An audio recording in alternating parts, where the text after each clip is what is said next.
Salut les mecs, aujourd'hui sorti de la boîte le Losi Mini T qui nous vient de chez Race RC Modélisme, qui m'a envoyé un petit paquet de bonbons avec, parce qu'il s'est dit avec tout ce que tu causes en bas à la cave, mon gars, c'est pas possible que tu n'aies pas la bouche complètement sèche.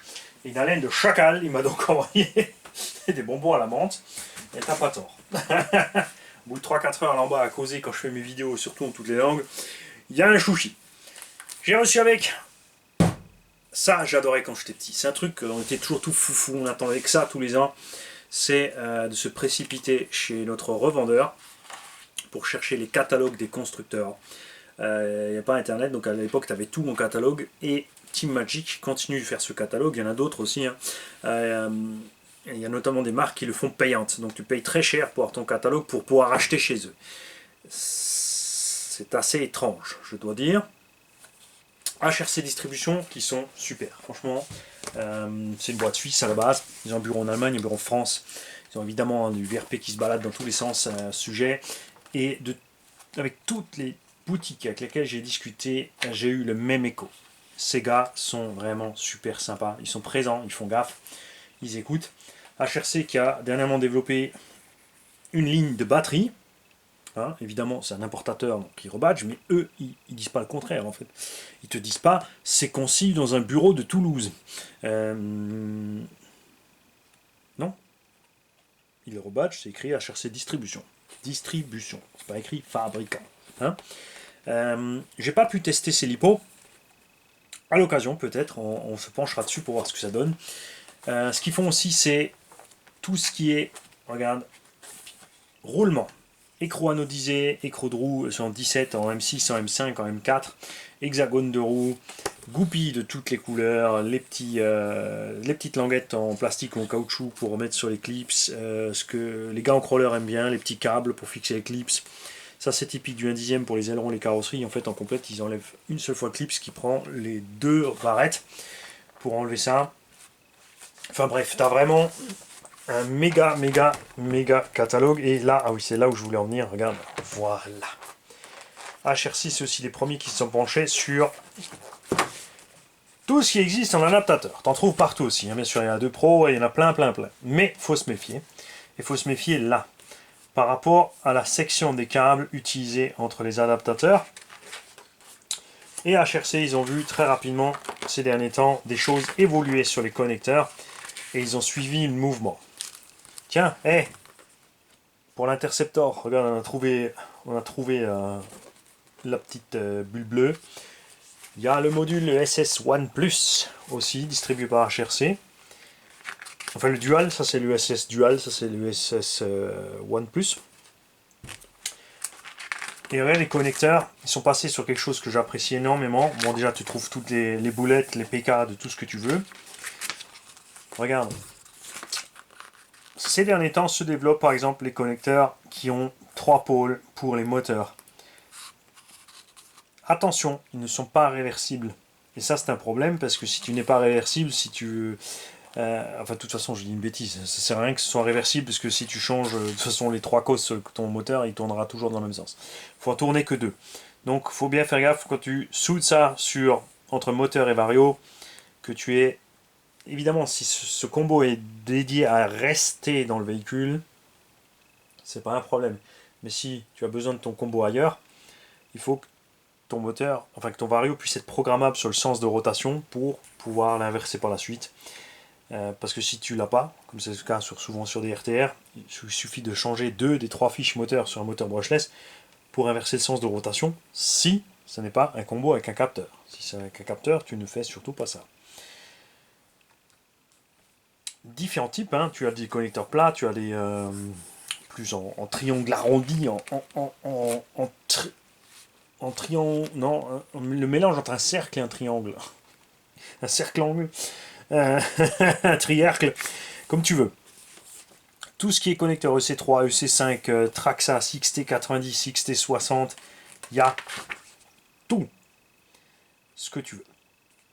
XT90 anti-spark, EC5, adaptateur sous toutes les formes, et surtout tous les cordons de charge qui partent donc en banane vers n'importe quoi, et aussi en XT60, beaucoup de nouveaux chargeurs partent sur le chargeur en XT60, donc tu dois aller de XT60 vers autre chose. Donc ça, c'est tout ce qui est cette région de câbles là. Ces câbles ne sont pas à utiliser par exemple sur des machines comme adaptateur. Par contre, ça, oui. Ça c'est cool, regarde. Tu as ici XT90 vers DIN. Et attention, ça c'est donc côté batterie. Pour finir de l'autre côté, et ça c'est l'inverse. Ils ont eu la bonne idée de mettre des gaines thermo de différentes couleurs pour repérer les choses. Ces connecteurs n'ont pas de câble entre, c'est directement sous des cosses sur cosses. Tu n'as donc pas de problème de section de câble et de réduction ou autre. Ça c'est cool. Il y a des carrosseries, ils font Team Magic chez HRC Distribution, et c'est aussi ce que distribue évidemment Hervé. Chez Hervé, tu trouves du Team Magic, du Obao. J'ai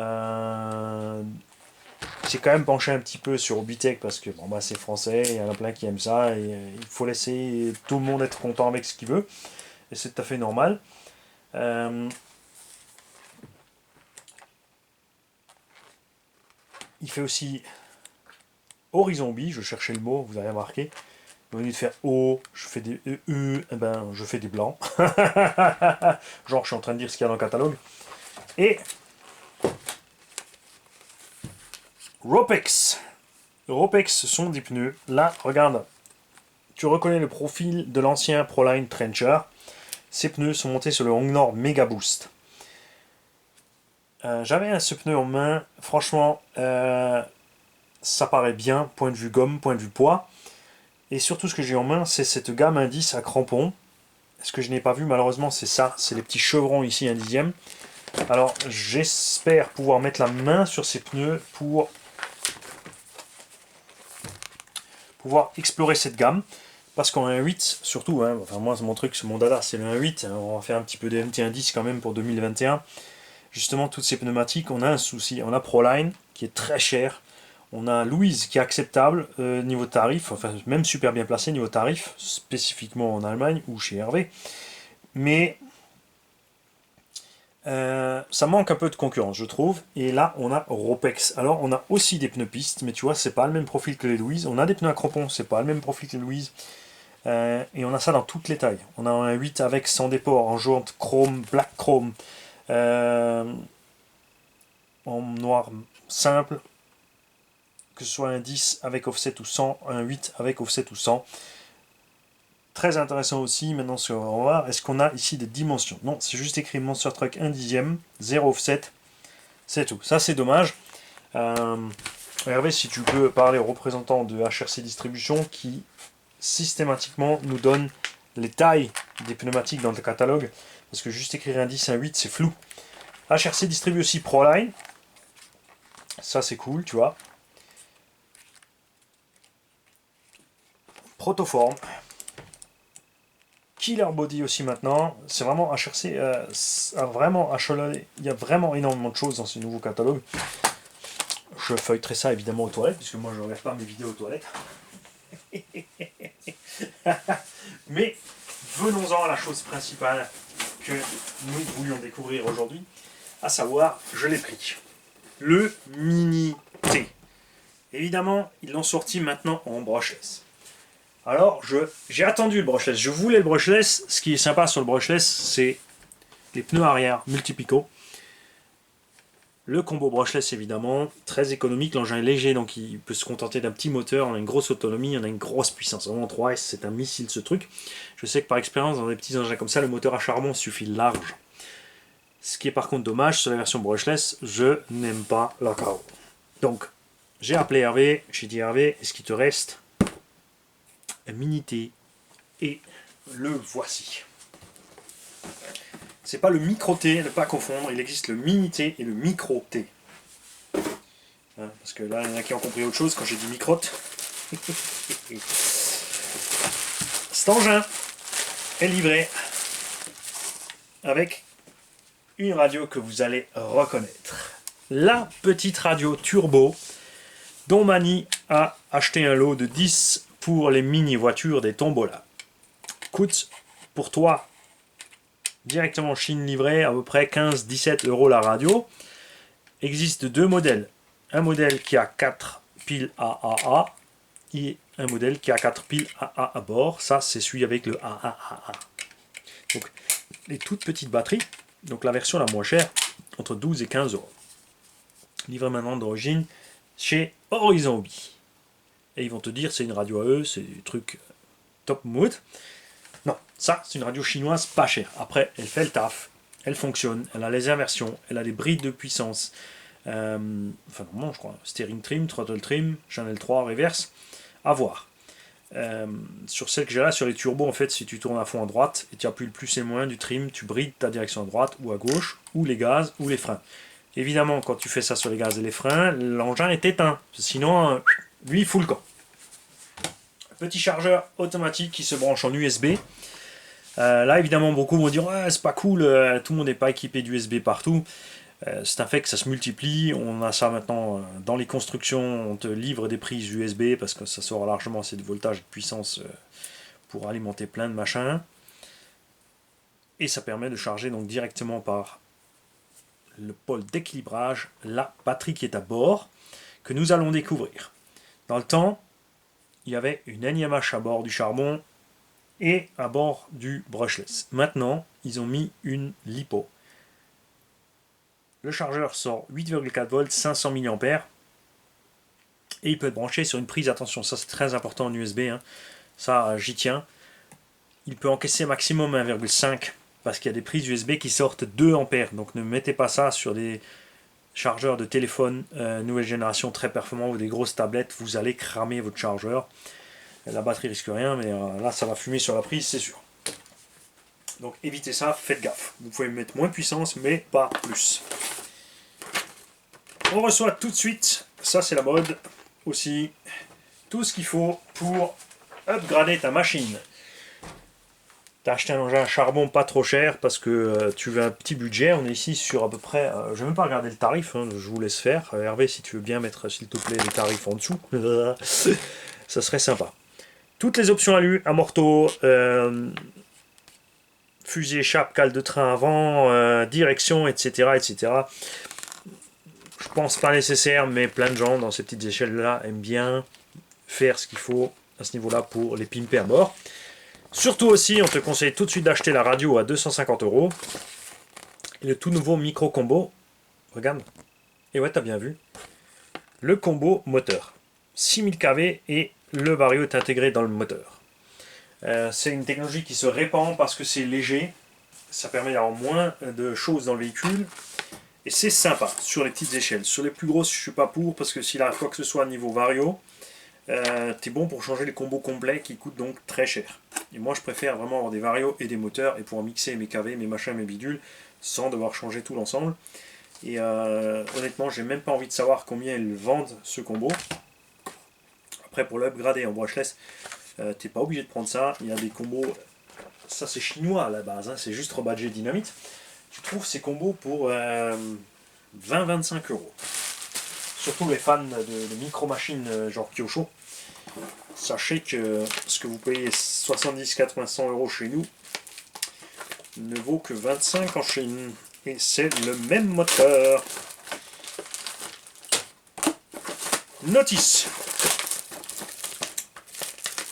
Ce qui fait plaisir aussi, regarde, c'est que tu reçois les petites piles pour la radio avec. Ça c'est cool.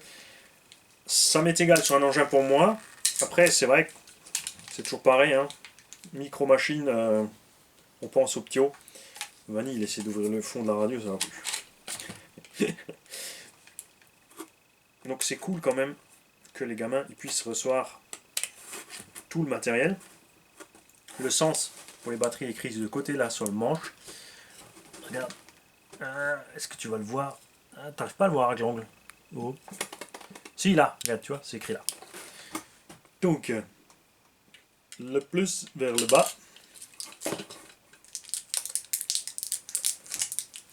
Hop. Plus vers le bas. Dans le mauvais trou. Bien joué, Manu. Perdu. Et c'est encore. Joueur 1, game over. Ça, c'est le souci par contre de ces radios. J'en parle là parce que c'est pas de la bêtise, hein. Si ta batterie est déformée ou l'étiquette se décolle ou quoi que ce soit, ça va t'arriver que ta batterie va rester coincée au fond de la radio. Et là, pour la sortir, c'est un grand moment de solitude. Ça, je te le garantis.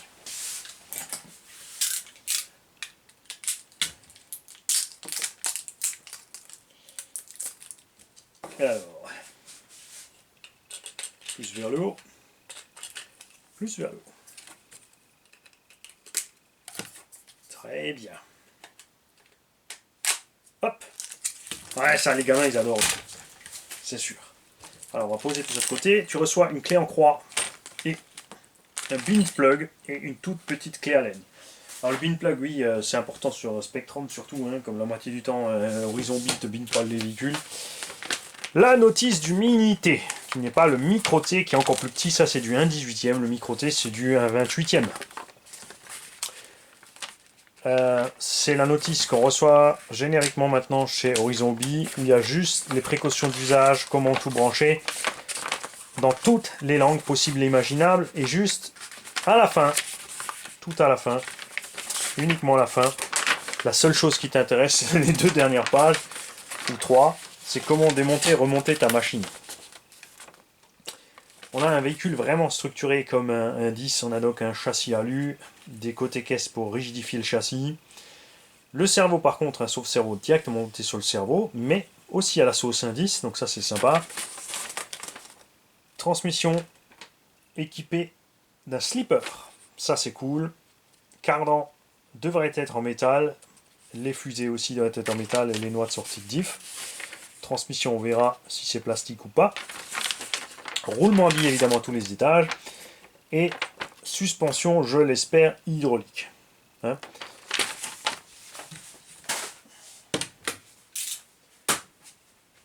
Et voici la bête. C'est pour ça que j'ai rapproché la caméra, parce que sinon tu vas plus rien voir. Tiens, attends, on va te la mettre là. Hop. Voici le bestiau. Suspension avant, ok. Hier. On est plus ferme devant et souple à l'arrière. Ça me plaît, ça me plaît, tu vois. Là, il y en a un qui s'est mêlé des réglages, qui fait du circuit de motrice. Regarde cette petite bouille. Hein. C'est vraiment sympa. Full sur roulement à billes, c'est clair. Pneus avant et pneus arrière sont identiques. C'est un mini truggy, c'est un stadium truck. Ça a l'air pas mal du tout, point de vue composition du pneu. Les jantes, hein, ça c'est clair, les jantes à disque, moi je suis pas fan. J'aimerais bien qu'ils nous fassent des belles jantes à bâton sur ce type d'engin. Ça c'est clair. Châssis alu, ça c'est faire en une fois à la presse, hein, avec les trous, les pliages et tout. Bing, c'est fait, c'est prêt. Le bloc avant qui est rajouté sous le châssis, tu vois, regarde, le châssis ici va jusque devant et tu as un patin en dessous ici. Tu as un bulkhead inférieur et supérieur. Donc ce qui fait que ça c'est vraiment solide. Ça n'aurait pas posé de problème. Évidemment, c'est pas un engin de bâche, mais c'est, je crois, l'idéal par ces temps de virus pour se faire un petit circuit. Alors, soit tu as un grenier ou une cave assez grande, tu peux te faire un circuit dedans, soit tu peux te faire un circuit dehors, selon le cas. Le cerveau, vous allez rigoler. Spectrum SX017, souvenez-vous, le super spécial cerveau Spectrum pour le shift axial. C'est pas tout à fait le même modèle. Celui-là, il a un câble plus long. Hein? Le sauve-cerveau, lui, est bien mou. Ça, c'est bien. Par contre, ça, j'apprécie beaucoup. C'est vrai que pour le durcir, il faudra rajouter un anneau. Mais de l'autre côté, s'il est trop dur, ça va rapidement endommager ce cerveau. Ce que je ne sais pas, c'est si ce cerveau a des pignons plastiques ou métal. Ça sera à voir. Biellette à pas inversé réglable. Suspension évidemment donc hydraulique. Petits écrous nil-stop en ferraille M2, c'est génial. On a des vis toutes en tête métrique 1,5 mm. Ça aussi j'aime beaucoup. Cardan en ferraille, noix en ferraille, on est bon. Petit moteur donc RS 280 brochehead, relié sur son récepteur variateur. C'est la différence avec les radios chinoises que j'ai à côté. c'est que les radios chinoises que j'ai à côté sont uniquement des récepteurs. Là, c'est récepteur variateur avec une EC1. C'est pas du EC3, c'est du EC1. Et une petite LiPo Hardcase 25C 2S20C 7,4 volts qui a.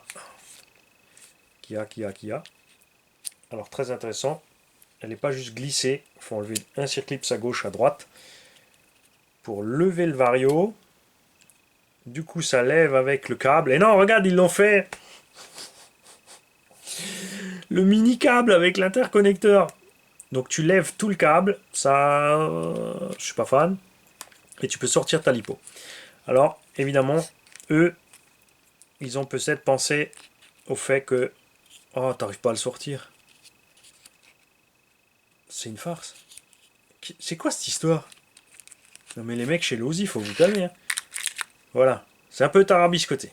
650 mAh avec un engin comme ça doit faire, je pense, 15-20 minutes d'autonomie facilement. Enfin, 20 minutes et plus. Ça, c'est clair. Eux, ils ont prévu ça, je pense, avec la batterie qui reste à bord et le fait que tu la charges systématiquement à bord du véhicule, ce dont je ne suis pas fan. Et je peux que vous déconseiller de faire ça. Mieux voilà, charger sa lipo à l'extérieur dans son petit sac de charge. Ouais, chaque fois tu fais ça et machin, et chaque fois tu reglisses le câble. Et... Ah, l'osier. Ça, c'est pas drôle maintenant. Franchement, ça me plaît pas trop. Je suis pas pour. Manny, il est pas content. Slipper là-dedans. Pas d'accès rapide au slipper. Tu n'as pas un petit capuchon ici. Tu dois démonter le cache pour atteindre le slipper. Donc si tu prends cette version-là et que tu veux la passer en brushless, il te faut un petit combo brushless et une autre radio forcément. Sinon tu n'auras pas évidemment toutes les fonctions qui vont avec. L'antenne, ils ont été malins, elle longe ici le bord, elle ressort là tout simplement, il n'y a plus le truc par au-dessus. Ça je suis pour. Ça je suis pour, ça c'est clair. Ouais, tu vois, c'est ric-rac. Hein. Et chaque fois, il faut repasser ici le câble. Voilà. Ouais. Dommage. Pas très grave, mais c'est dommage. La carreau, comme toujours, tu aimes ou tu n'aimes pas. Hein, ça, c'est à chacun sa sauce. Et là, on va faire un rapide essai. Alors, il y a un moteur à charbon là-dedans.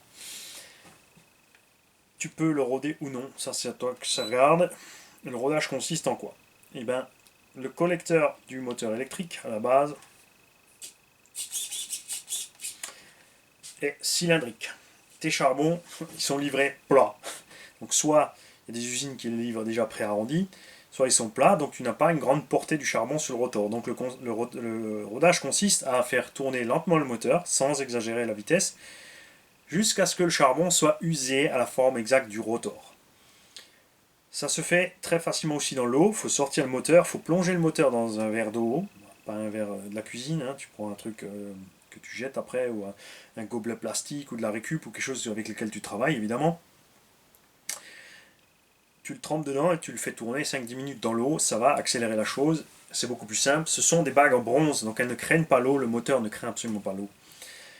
Quand tu le sors de là, tu le sèches, tu y mets bien évidemment du lubrifiant à bord et c'est fait.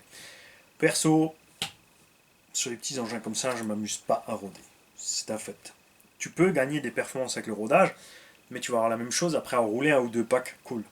C'est sûr, si tu attaques fort, le problème, c'est ce qui se passe, c'est qu'on appelle ça, tu arraches la matière, tu brûles le charbon, et là, tu perds des performances parce que tu as une perte de contact électrique.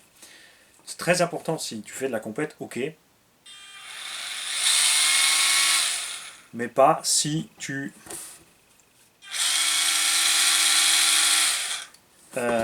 roules loisir. Alors, pas beaucoup de pêche, évidemment la lipo doit être vide, et maintenant on va essayer quelque chose. Je vais voir si ici on a cette bride. Non, tu n'as pas cette bride.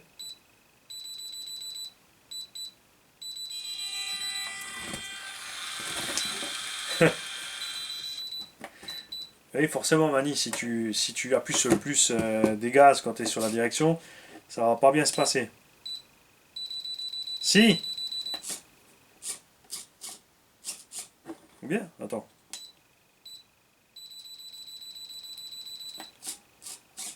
Ouais! Hey! Regarde ça!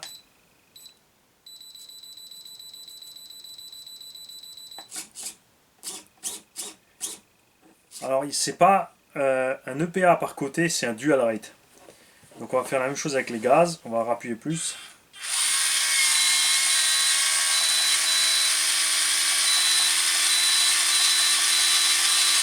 On est bien à fond. Rapide essai pour moi, en privé. Oh, il tient super bien le pavé avec ses pneus.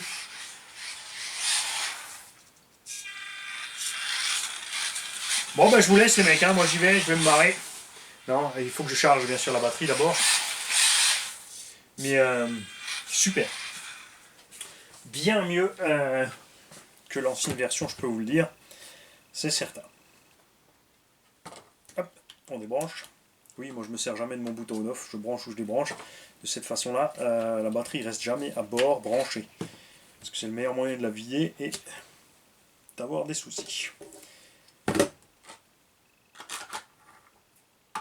Comme dit donc, pour les fans de grosses performances, elles sont sorties en brushless, existent en 3 coloris en charbon et 3 coloris en brushless. Tu as la bleue ici, tu as une version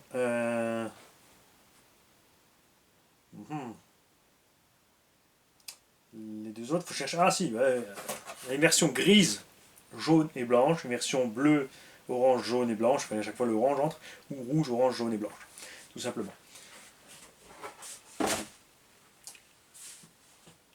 Je vais charger ce machin, on fera un essai. Par contre, on est confiné. La pelouse est trop dégueu, donc j'ai pas envie de le dégueulasser là-dedans.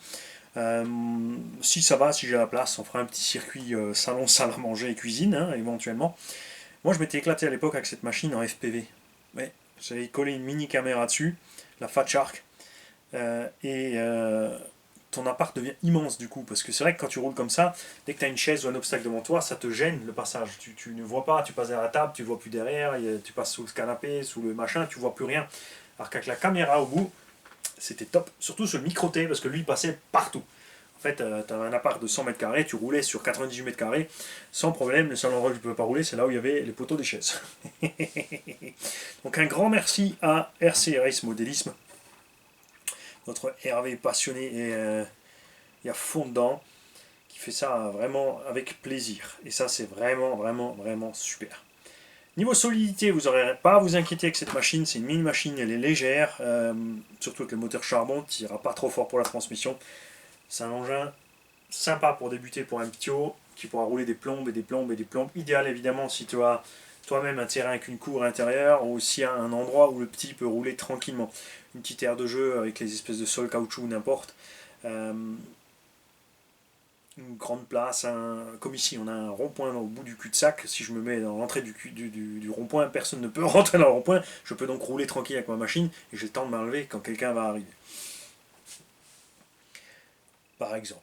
T'évites de rouler entre les véhicules trop près des trottoirs ou autres. Évidemment, si tu te fais un frontal trottoir, tu vas l'abîmer. Ça, c'est certain.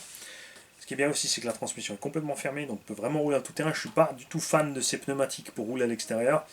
Par contre, dedans, sur le carrelage, je peux vous dire qu'ils ont un grip absolument machiavélique. Parce que j'en ai essayé des mini-machines, et à part patiner là-dedans, il ne se passe rien. Et là, ça m'a l'air pas mal bien. Je sens que cette machine va rester bien propre et que Mani va s'organiser deux autres. Salut.